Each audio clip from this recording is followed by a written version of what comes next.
పోస్టులు, అదేవిధంగా పిసిసి కార్యవర్గ విస్తరణ ఇవన్నీ కూడా ఉండబోతున్నట్టు తెలుస్తోంది. ఇప్పటికైతే 6 మంది భర్తీకి ఏఐసిసి ఓకే చెప్పిందట. 15 నెలలు అవుతుంది, ఇంకా నలుగురిని 5ని ఎందుకు ఇబ్బంది? ఒకేసారి 6 భర్తీలు కూడా కన్ఫర్మ్ చేస్తే సో ఇప్పుడు మంత్రివర్గ విస్తరణలో 12 మంది ముఖ్యమంత్రులు కలిపి ఇంకొక 6 ఖాళీగా ఉన్నాయి. ఈ 6 ఫిలప్ చేస్తే అయిపోతుంది కదా. ఓసారి 4, ఓసారి 5 మంది ఎందుకు? ఇప్పటికే ఏడాదిన్నర పూర్తి అయిపోయింది కాబట్టి 6గురికి అవకాశం ఉంటే ఛాన్స్ ఉందట. మరి 6గురిలో ప్రధానంగా ఒక బీసీని, ఒక ఎస్సీని, ఒక రెడ్డిని, ఇట్లా సామాజిక వర్గాల వారిగా జిల్లాల తరపున నుంచి కూడా ఎటువంటి ఇబ్బంది లేకుండా ప్రాతినిధ్యం వహించే విధంగా ప్లాన్ చేస్తారట. సో ప్రధానంగా ఇక్కడ విజయశాంతి మీ అందరికీ తెలుసు, అనూహ్యంగా ఎవరు ఊహించని స్థాయిలో ఢిల్లీకి పోయి ఎమ్మెల్యే కోట ఎమ్మెల్సీ తెచ్చుకుంది విజయశాంతి. సో ఎమ్మెల్యే కోట ఎమ్మెల్సీ తర్వాత కూడా ప్రచారం అయింది. ఆమె ప్రమాణ స్వీకారం చేయక ముందు నుంచే ఖచ్చితంగా హోంశాఖ మంత్రిగా మరి విజయశాంతి ఉండబోతుంది. అధిష్టానం ఆమెకు ఓకే చెప్పింది. ఇక్కడ పిసిసి నుంచి కాదు, ఏఐసిసి నుంచి ఆమె గ్రీన్ సిగ్నల్ ఉంది. ఖచ్చితంగా రాహుల్ గాంధీ మరి సోనియా గాంధీ ఆశీస్సులతో సభలో అడుగుపెట్టబోతుంది, మంత్రివర్గంలో అడుగుపెట్టబోతుంది. మరి ప్రధాన ప్రతిపక్ష నాయకుడైన కేసీఆర్ను ముచ్చమటలు పట్టించబోతుంది. 3 చల్ల నీళ్లు దాబోతున్నటువంటి ప్రచారం సోషల్ మీడియాలో జరిగింది. బట్ నిజంగానే విజయశాంతి మంత్రివర్గంలో అడుగు పెట్టబోతుంది అంటే అన్ని రకాలుగా చూసుకున్నా కూడా విజయశాంతి మాత్రం మంత్రివర్గంలో అడుగు పెట్టబోతుంది. మంత్రివర్గంలో నిజంగానే విజయశాంతికి చోటు దక్కుతుంది అనేటువంటి అంశం 100కు 100% ఇక్కడ విజయశాంతికి మంత్రివర్గంలో చోటు దక్కుతుంది అనేది కన్ఫామ్గా తెలుస్తోంది. ఇక వివేక్ వెంకటస్వామి విషయంలో కొంత అనుమానం ఉన్నప్పటికీ కూడా ఇక్కడ జిల్లాల వారిగా చూస్తే సుదర్శన్ రెడ్డి ఆయన పేరు ప్రేమ్ సాగర్. సో ఇక్కడ ప్రేమ్ సాగర్ పోటీలో ఉన్నాడు. ప్రేమ్ సాగర్కు మరి అవకాశం ఇవ్వాలి అనేటువంటిది ఒక చర్చ జరుగుతూ ఉంది. కాబట్టి ఒకవేళ ఇక్కడ ప్రేమ్ సాగర్ కనుక అవకాశం వస్తే వివేక్ వెంకటస్వామికి అవకాశం రాదు. లేదు వివేక్ వెంకటస్వామికి అవకాశం ఇవ్వాలనుకుంటే ప్రేమ్ సాగర్ రావుకు అవకాశం రాదు. సో ఇక్కడ ఆప్షన్ ఉంది. మరి ఆప్షను మంచిర్యాల నుంచి ఇక్కడ ఉమ్మడి ఆదిలాబాద్ జిల్లా కింద చెప్పుకోవచ్చు.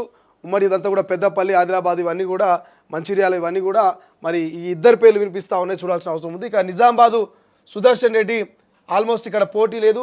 ఇంతకుముందు మనం సుదర్శన్ రెడ్డి ఆ పోటీగా వెలమ సామాజిక వర్గమైనటువంటి ఆయన పేరేదు సో వెలమ సామాజిక వర్గం నుంచి కూడా ఇక్కడ మనకు కాంపిటీషన్ ఉండే, నిజామాబాద్ నుంచి కాంపిటీషన్ ఉండే. ఇక నల్గొండ నుంచి కోమటిరెడ్డి వెంకటరెడ్డి, ఇక్కడ కూడా ఎటువంటి కాంపిటీషన్ లేదు. ఇక్కడ సుదర్శన్ రెడ్డి, కోమటిరెడ్డి వెంకటరెడ్డి, మొన్నగా నూతన ఎన్నికైనటువంటి ఎమ్మెల్సీ అలీఖాన్ అండ్ దాంతో పాటు వాకిడి శ్రీహరి ముదిరాజ్కి గతంలోనే ముఖ్యమంత్రి రేవంత్ రెడ్డి సీఎంఏ హామీ ఇచ్చిండు, ముదిరాజ్ సామాజిక వర్గానికి ఖచ్చితంగా మంత్రివర్గంలో చోటిస్తామని చెప్పేసి. సో ఇక్కడ బీసీ నేతగా వాకిడి శ్రీహరికి ఎటువంటి అడ్డంకి లేనట్టు తెలుస్తోంది. ఇక్కడ ఇక మీర్ అలీఖాన్ హైదరాబాద్ నుంచి ఖచ్చితంగా ఆయన మైనార్టీ కోట నుంచి ఈయన ఆల్మోస్ట్ కన్ఫామే. సో మైనార్టీ కోట హైదరాబాద్ నుంచి మరి ఈయనకు ఎమ్మెల్సీకి వచ్చేటువంటి ఛాన్స్ మనకు కనిపిస్తుంది. ఇక నల్గొండ నుంచి కోమటిరెడ్డి రాజగోపాల్ రెడ్డి, ఈయన కూడా మంత్రివర్గంలో అవకాశం ఇస్తామని చెప్పారు కాబట్టి ఈ రాజగోపాల్ రెడ్డి కన్ఫామ్. ఇక సుదర్శన్ రెడ్డి, ఇక్కడ మదన్ మోహన్ రావు అనేటువంటి వ్యక్తి ఎమ్మెల్యే, ఎల్లారెడ్డి ఎమ్మెల్యే మదన్ మోహన్ రావు పేరు గతంలో వినిపించింది. సో బట్ మదన్ మోహన్ రావు పేరును కనుక ఇక్కడ ప్రతిపాదనలోకి తీసుకోకపోతే సుదర్శన్ రెడ్డికి అవకాశం వస్తుంది. సో ఇట్లా 1 2 3 4 5 6 6 మందికి మనకు ఈసారి మంత్రివర్గంలో అవకాశం వచ్చేటువంటి ఛాన్స్ కనిపిస్తోంది. సో 6 మంది కనుక అవకాశం వస్తే ఈ 6 మంది వీళ్ళేనా అనేది మనం చెప్పలేము కన్ఫామ్గా. బట్ ఇందులో కన్ఫామ్గా వచ్చేటువంటి పేర్లు అయితే మనకు 1 వాకిడి శ్రీహరి, 2 విజయశాంతి, సో 3 సుదర్శన్ రెడ్డి, 4 రాజగోపాల్ రెడ్డి, 5 మీర్ అలీఖాన్. సో ఒక్క పేరును మనం కన్ఫామ్ చెప్పలేము. ప్రేమ్ సాగర్ రావా లేదంటే వివేక్ వెంకటస్వామి అనేది మనం కన్ఫామ్గా చెప్పలేము. బట్ 6 మంత్రి పదవులను మాత్రం భర్తీ చేసేటువంటి అవకాశం ఉందని చెప్తారు. 6లో మంత్రివర్గంలో అడుగు పెట్టంగానే ఇప్పటికే సోషల్ మీడియాలో ఎవరికి వాళ్ళు ప్రచారం చేస్తూ ఉన్నారు. విజయశాంతికి హోంశాఖ ఇస్తారని, ఇంకొకరికి పురపాలక శాఖ ఇస్తారని, ఇంకొకరికి విద్యాశాఖ ఇస్తారని చెప్పేసి ఎవరికి వాళ్ళు ప్రచారం చేస్తూ ఉన్నారు. బట్ ఏదేమైనా 6 మందిని మాత్రం ఒకసారి భర్తీ చేస్తున్నటువంటి ఇన్ఫర్మేషన్ ఉంది. కొంతమంది 4, కొంతమంది 5 మంది అంటారు. బట్ ఏఐసిసి మాత్రం ఒకేసారి 6 మందిని చేస్తే అయిపోతుంది కదా, ఇప్పటికే 15 ఏళ్ళు అయిందని చెప్పేసి కొంత ఆలోచన చేసిందట. ఇప్పటికి ఉన్నటువంటి 12 మందిలో ఇప్పటికే మంత్రివర్గంలో ఉన్నటువంటి కొండా సురేఖ కావచ్చు అండ్ దాంతోపాటు జూపల్లి అండ్ కొండా సురేఖ ఈ ఇద్దరి మంత్రి పదవి మీద కొంత నజర్ ఉన్నది. కొండా సురేఖ అటు జూపల్లి మంత్రి పదవి మరి ఏమైనా పోయే అవకాశం ఉందా, ఇద్దరిని తీసేసి ఇంకెవరికైనా కొత్త వాళ్ళకి ఇస్తారనేటువంటి చర్చ కూడా జరుగుతూ ఉంది. బట్ కొండా సురేఖ వివాదాస్పదమైనటువంటి వ్యాఖ్యలు చేయడం, ఆమె నిత్యం వార్తలలో మీద అందరికీ తెలిసిందే. జూపల్లి మీద కొంత ఆరోపణలు రావడం, జూపల్లి కూడా కొంత మంత్రిగా సెట్ అవ్వట్లేదు మంత్రివర్గంలో ఉన్నటువంటి కొన్ని చర్చలు జరగడం. సో వీళ్ళిద్దరిని తొలగిస్తారు, ఈ ఇద్దరిని తొలగించి కొత్తగా ఇంకొక ఇద్దరికి అవకాశం ఇస్తారనేటువంటి ప్రచారం సోషల్ మీడియాలో కొంత జరుగుతూ ఉంది. బట్ అట్లేముండదు, ఆ ఇద్దరు మంత్రులు అట్లనే ఉంటారు, 6 మంత్రులు మాత్రమే భర్తీ అవుతారు అనేది మనకు ఉన్నటువంటి ఇన్ఫర్మేషను. ఉన్న మంత్రులను తీసేస్తేనో లేకపోతే కొత్త మంత్రులు ఇంకేమన్నా యాడ్ చేస్తానో ప్రభుత్వం ఉరకడమో లేకపోతే పరుగులు పెట్టడమో ఏముండదని నిన్న మన ముఖ్యమంత్రి చెప్తా ఉన్నాడు. సో ముఖ్యమంత్రి క్లియర్గా ఇండైరెక్ట్గా చెప్తా ఉన్నాడు, ఎవరిని తీసేమరా నాయన, ఉన్నటువంటి ఖాళీలను భర్తీ చేస్తామని క్లియర్ చెప్తా ఉన్నాడు. సో ఇదంతా కూడా ప్రచారమే తప్ప కొండా సురేఖనో లేకపోతే జూపల్లినో తీసేసి కొత్తలను పెట్టే అవకాశం కూడా లేదు.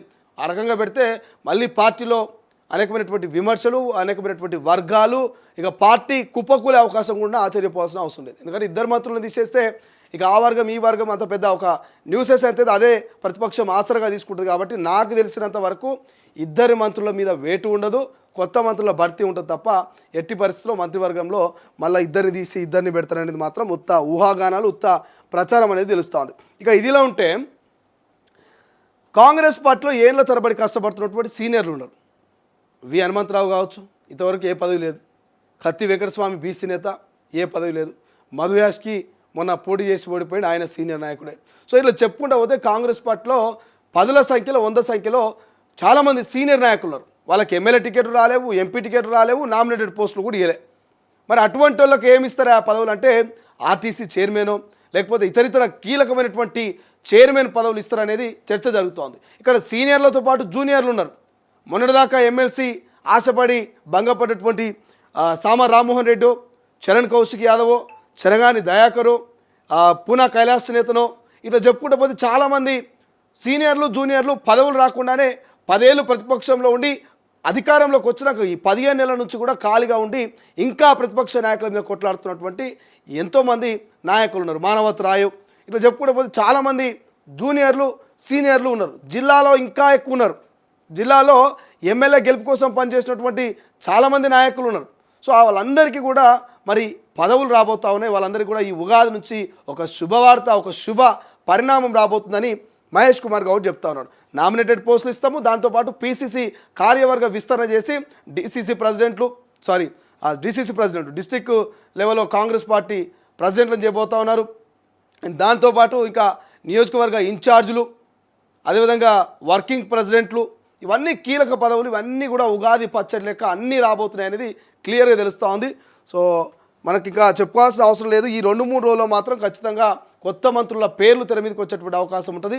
ఆ కొత్త మంత్రుల్లో విజయశాంతి, సుదర్శన్ రెడ్డి, రాజగోపాల్ రెడ్డి, అటు మైనార్టీ కోట నుంచి అలిక్, అక్కడ వాకిడి శ్రీహరి. సో వీళ్ళ పేర్లు అయితే మనకు క్లియర్గా తెలుస్తూ ఉంది. మైనార్టీ కోట నుంచి ఒకరికి అవకాశం ఇస్తారట. ఇక డిప్యూటీ స్పీకర్గా ఒక లంబాడ బిడ్డకు అవకాశం ఇస్తున్నటువంటి ప్రచారం అయితే క్లియర్గా మనకు జరుగుతూ ఉంది.